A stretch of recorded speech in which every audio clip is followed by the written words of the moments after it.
안녕하세요. 저는 결혼한 지 3년 된 30대 중반의 가정주부입니다.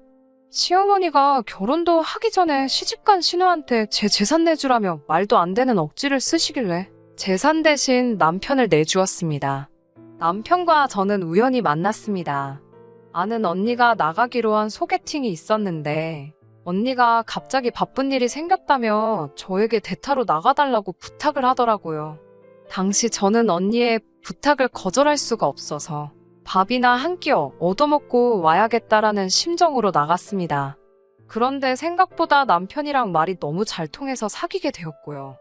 당시 남편은 중소기업을 다니는 평범한 회사원이었고 저는 콜센터 상담사로 일하고 있었습니다.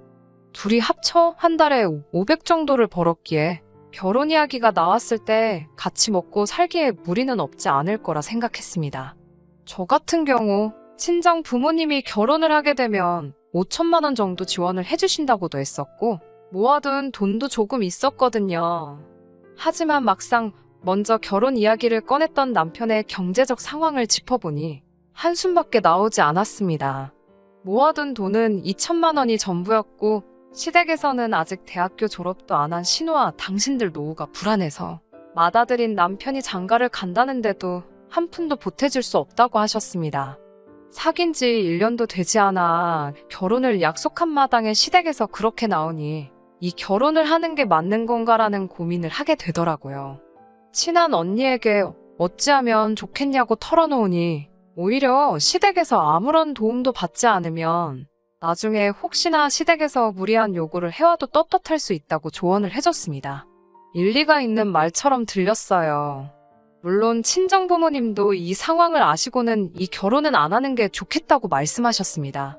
저는 돈이라는 게 있다가도 없는 거고 없다가도 있는 거 아니냐며 며칠 동안이나 친정부모님을 설득해야만 했어요. 그렇게 어려움을 이겨내고 남편과 저는 서로에 대한 믿음과 사랑으로 결혼을 하게 되었습니다. 사실 결혼식을 준비하는 과정 또한 순탄치만은 않았습니다. 집을 알아보는데 매물도 많이 없고 집값도 많이 올라 엄두가 안 나더라고요. 남편과 제가 며칠 동안 머리를 맞대고 고민해봐도 빠듯한 예산으로 매매는커녕 전세도 쉽지 않았거든요. 결국 저희는 제대로 된 집을 사기 전까지는 가전제품이 풀옵션으로 갖춰진 오피스텔에서 살기로 했습니다. 13평 남짓한 원룸이 전부였지만 신혼이니까 견딜 수 있겠다는 자신감이 있었네요. 결혼식을 며칠 앞둔 어느 날이었습니다. 하루는 일을 마치고 집으로 가려는데 시어머니께서 전화를 해오셨습니다. 시간 되면 시댁에 잠깐 들렸다 가라고 하시더라고요. 참고로 제가 일하는 직장과 시댁은 지하철로 30분 정도 걸리는 거리입니다. 저는 알겠다 하고 남편에게 전화를 걸어 지금 당신네 집에 가는데 당신도 있는 거 맞냐고 물었어요. 그러자 남편은 오늘 야근이라며 시어머니께서 왜 저를 부르시는지 짐작가는 바가 없다고 하더군요. 남편도 없을 거라고 하고 이유도 모른다 하니 얼마나 긴장이 됐는지 모릅니다. 집에 도착했을 때가 7시 반쯤이었는데 시부모님과 신우가 식사를 막 마쳤는지 시어머니께서 식탁을 치우고 계셨습니다. 저에겐 밥 먹었냐 한마디 묻지도 않으시더라고요. 주신다고 해도 자리가 불편해 먹을 생각도 없었습니다만 묻지도 않으시니 마음이 상하긴 했어요. 치우는 걸 도와드려야 하나 잠시 생각했지만 신우도 거실에 누워서 TV 보고 있고 아직 결혼도 안 한 데다가 제가 먹은 식사도 아닌데 제가 부엌에 들어가서 살림에 손을 대는 게 예의가 아닌 것 같기도 했고요. 그래서 약간 마음이 불편하긴 했지만 신우 옆에 가서 앉아 있었습니다. 곧 시어머니가 저를 식탁으로 부르시더니 결혼하면 오피스텔에서 산다는 게 사실이냐고 물으셨습니다. 그럼 혼수는 어떻게 할 거냐고도 물으셨고요. 이때 저는 뭐라도 사주시려고 물어보시는 건가 싶어서 아주 잠깐이지만 기대를 품고 감사함까지 느낄 뻔했습니다. 저희가 이사가려는 오피스텔은 풀옵션이라서 대부분 필요한 게 구비되어 있어 따로 살 건 없을 것 같다고 말씀드렸어요. 그러자 시어머니는 제가 생각지도 못한 말씀을 하셨습니다. 저더러 맏며느리 자리로 시집을 오면서 혼수도 없이 맨몸으로 올 생각인 거냐고 물으셨어요. 순간 제가 벙쪄서 아무 말도 못하고 있으니까 다른 집은 맏며느리가 들어오면 시댁 살림도 바꿔주고 시모밍크에 신우 명품백 사주는 게 기본이라던데? 넌 아무것도 안 할 생각이냐고 물으시는 거예요. 혼수도 없이 시집 오겠다는 걸 보니 한두 개 받는 걸로는 끝나지 않겠다고 하시는데 노골적으로 저한테 못 뜯어가시겠다는 투지까지 보여주시더라고요. 황당하고 어이가 없어서 남편도 저희 집에 맞사위로 장가오는 건데 아무것도 안 해오지 않는다고 말씀드렸어요. 그러자 사위는 백년 손님이란 소리 모르냐고 물으시면서 저더러 말 한마디를 안 잰다고 되바라졌다고 그러셨어요. 저는 일단 아드님하고 이야기를 나눠보시라고 제가 드릴 말씀이 없다고 말씀드리고 자리에서 일어났습니다. 신우는 거실에서 시어머니와 제가 하는 이야기를 엿듣기라도 한 건지 연신대박이라며 저를 어이없다는 눈으로 쳐다보고 있었습니다. 집으로 돌아오는데 생각할수록 괘씸하고 어이가 없더군요. 저는 바로 남편에게 전화를 걸어 방금 있었던 일을 이야기하며 그냥 우리 결혼은 없던 일로 하자고 했습니다. 남편은 시어머니가 그럴 줄은 상상도 못했다며 저에게 미안하다고 했지만 제 머릿속은 온통 헤어져야겠다는 생각뿐이었습니다. 하지만 막상 집에 도착하니 방 안에 쌓여있는 청첩장들이 눈에 들어오더라고요. 벌써 나이가 30을 넘었는데 주변에 파혼했다 소리를 어떻게 하나 싶고 부모님 체면에 제가 먹칠을 하는 것 같아서 죄송스럽고 마음이 복잡했습니다. 그 와중에 남편에게서 미안하다며 자기가 시어머니하고 제대로 단판을 짓겠다고 못 들은 걸로 해달라고 계속해서 전화와 문자가 쏟아졌어요. 결국 저는 남편의 말을 믿어보기로 했어요. 남편이 시어머니를 잘 구워 삶은 건지 시모의 그러한 요구는 결혼식을 올릴 때까지도 더는 별 말씀이 없으셨습니다. 하지만 이내 그 이유를 알게 되었습니다. 결혼식을 올리고 나서 제가 남편에게 모아뒀다던 2천만 원을 달라고 했어요. 집을 구하고 목돈 들어가는 건 일단 제 돈으로 해결을 했고 그 2천으로는 차를 사기로 했었거든요. 그런데 남편이 하루 이틀 차일피일 미루면서 2천만 원을 안 주더라고요. 결국 2주 정도 기다리다 계속 주지를 않으니 혹시나 하는 생각에 떠보듯이 혹시 그 돈 어디다 쓴 건 아니겠지 하고 물어봤어요. 그러자 남편이 전곡을 찔렸는지 축벽거리면서 그게 다 쓴 건 아니고 반만 썼다고 순순히 실토를 하더라고요.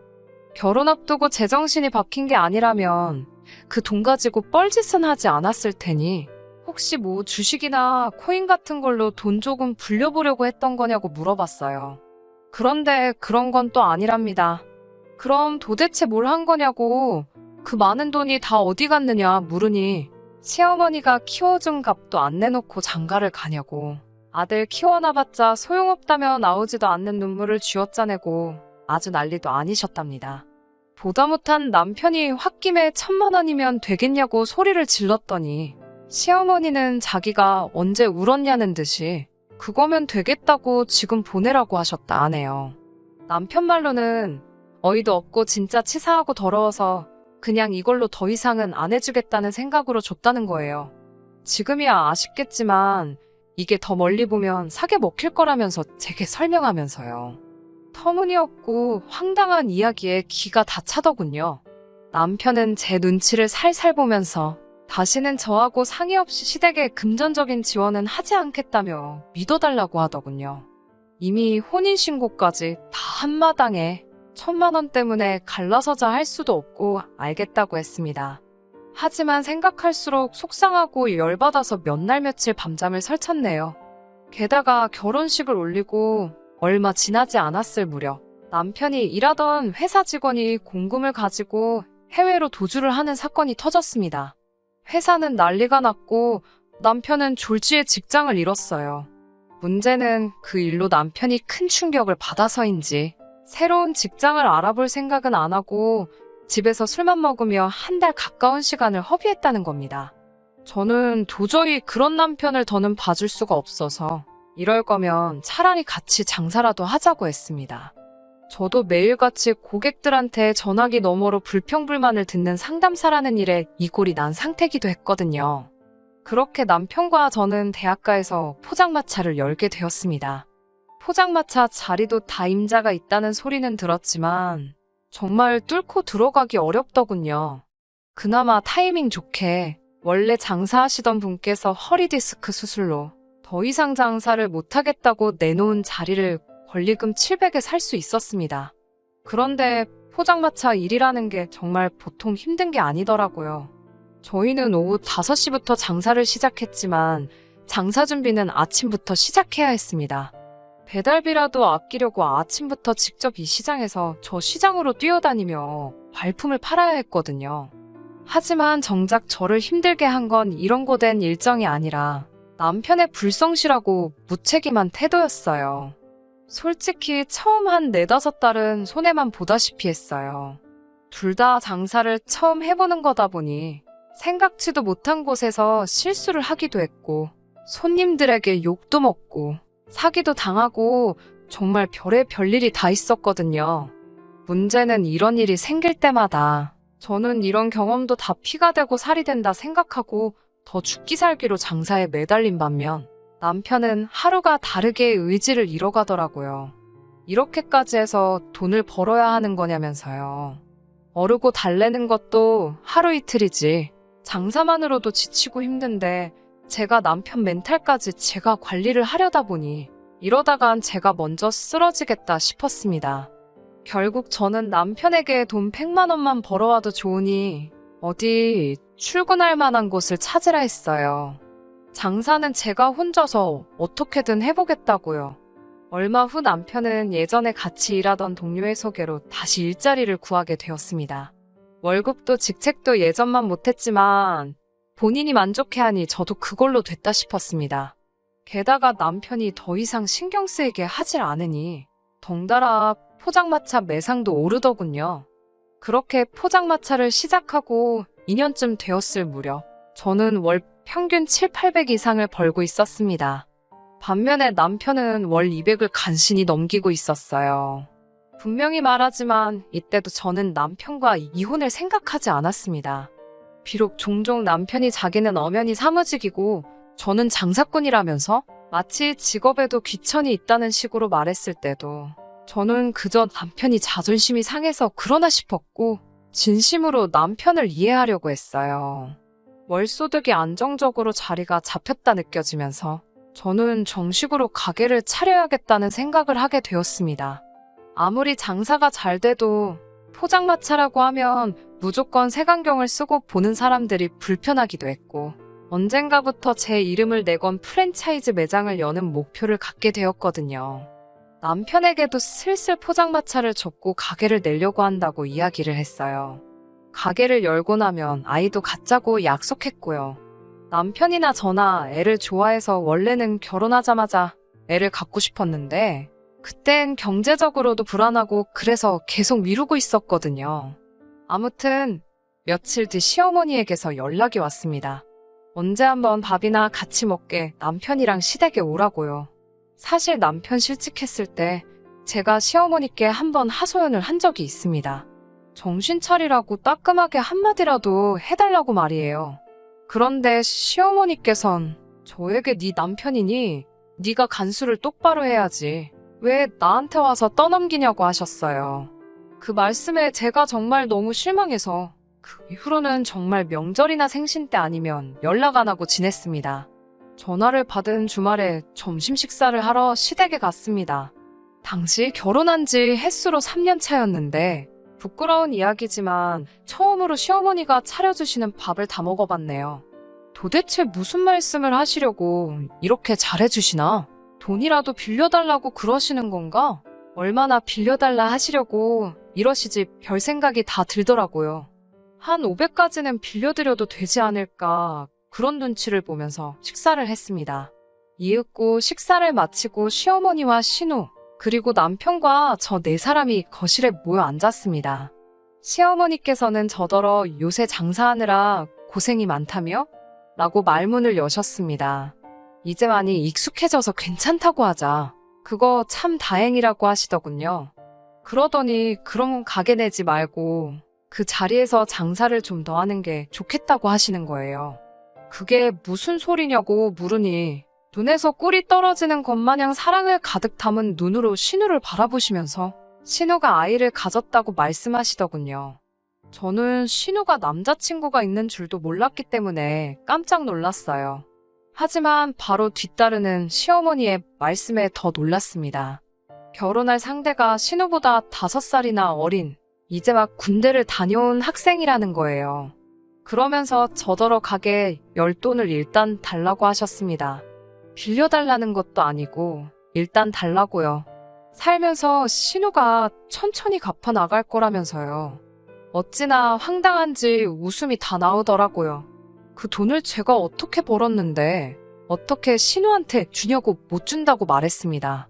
시어머니는 마치 절 달래듯이 너는 강단도 있고 똑소리도 나니까 그 돈을 얼마든지 또 벌 수 있지 않냐고 하시더군요. 하지만 당신 딸은 손목도 가늘고 발목도 가늘고 그냥 천상 여자라서 장사 같은 건 생각도 못 한다고. 그냥 집에서 주는 밥이나 먹고 졸리면 자고 온실 속 화초처럼 자라내라서 어디 내놓기도 무섭다고 하시네요. 그러니까 저더러 좀 도와주라는 거예요. 참고로 저희 신우가 저보다 키도 크고 덩치도 더 좋아요. 저는 시어머니께 저희도 이제 아이도 갖고 집도 넓히고 안정적인 삶을 꾸려보려고 한다고 그러니까 신우 일은 어머님과 아버님이 해결하셔야 할 것 같다고 정중하게 말씀드렸습니다. 그런데 남편이 뜬금없이 아이는 천천히 가져도 되지 않냐며 일단은 급한 사람부터 도와주자고 하는 거예요. 시어머니의 뻔뻔한 요구도 어이가 없었지만 남편이 우리의 인생 계획을 마치 손바닥 뒤집듯 쉽게 여긴다는 사실을 충격이었습니다. 게다가 남편은 저더러 돈 몇 푼 번다고 너무 생색내지 말랍니다.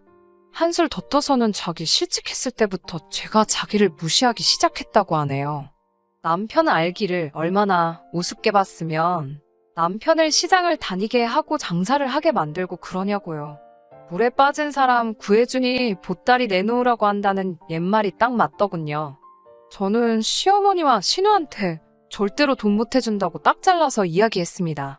시어머니는 시집올 때도 맨몸으로 왔지 않냐면서 이제라도 맏며느리 노릇 좀 하라는데 그게 그렇게 싫으냐고. 그럼 당신 아들하고도 살지 말라고 하시더군요. 아마 제가 억울해서 흘린 눈물을 잘못 이해하신 것 같았습니다. 저는 몇 초간 남편을 바라보다가 네라고 대답했습니다.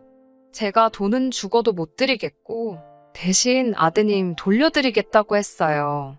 참고로 지금 사는 집도 시집올 때 저희 친정에서 도와줬고 남편은 꼴랑 1,000만 원 들고 왔는데 그나마도 그 돈을 차 사는 데 썼고 그 차는 댁에 아드님이 술 먹고 운전하다 박살을 냈으니 아무리 궁리를 해봐도 남편 말고는 얹어 드릴 게 없다고요.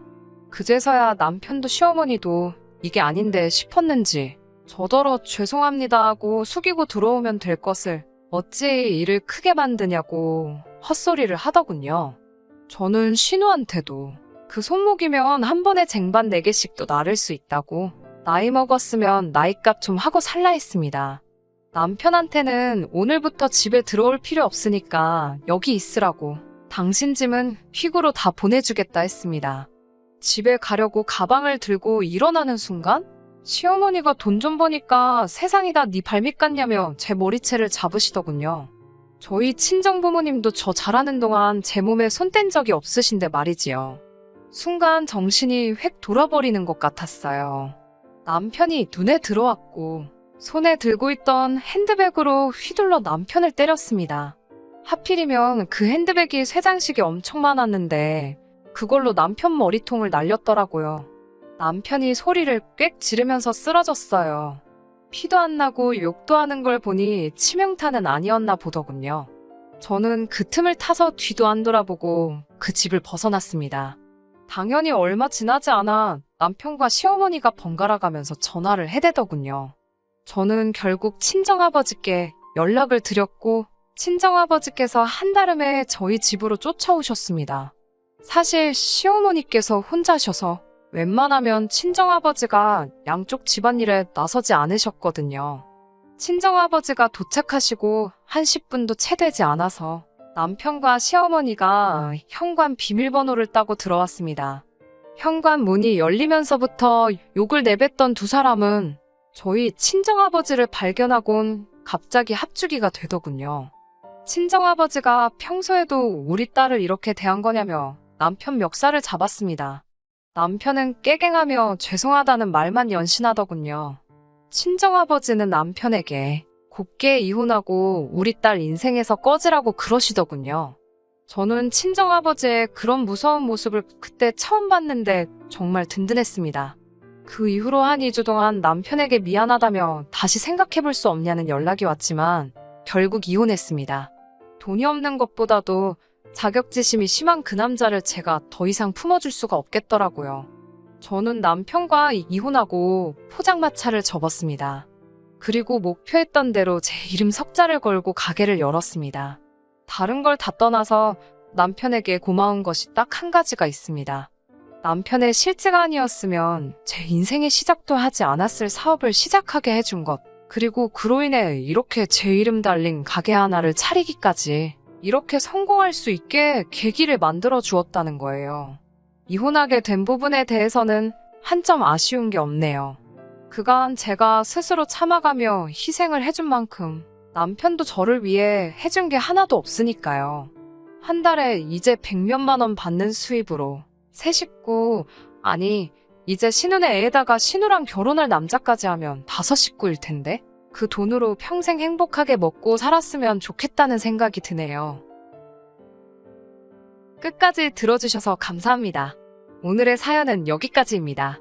구독과 좋아요, 알람 설정 부탁드리고 더 좋은 사연으로 다시 찾아뵙겠습니다. 감사합니다.